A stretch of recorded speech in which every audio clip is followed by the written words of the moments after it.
আসসালামু আলাইকুম বন্ধুরা। এই তো হচ্ছে আজকে রান্না করব বেগুন আর হচ্ছে আলু, সাথে হচ্ছে পাবদা মাছ দিয়ে ঝোল করব।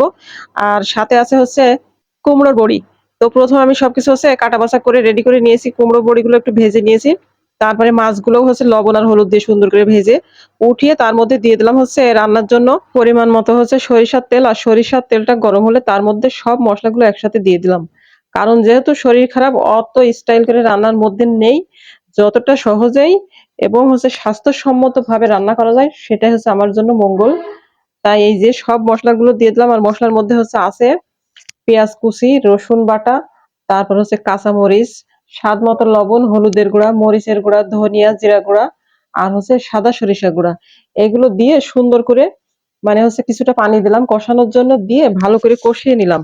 আর কষানো হয়ে গেলে তার মধ্যে হচ্ছে কেটে রাখা আলু আর বেগুনগুলো দিয়ে দিলাম। দিয়ে ওগুলো ভালোভাবে কষিয়ে নিয়ে তারপরে হচ্ছে ঝোলের জন্য পরিমাণ মতো পানি দিয়ে দিলাম। ঝোলের জন্য পরিমাণ মতো পানি দিয়ে তারপরে যখন হচ্ছে তরকারিটা ফুটে উঠেছে, তারপরে দিয়ে দিলাম হচ্ছে ভেজে রাখা পাবদা মাছ আর হচ্ছে কুমড়ো বড়িগুলো।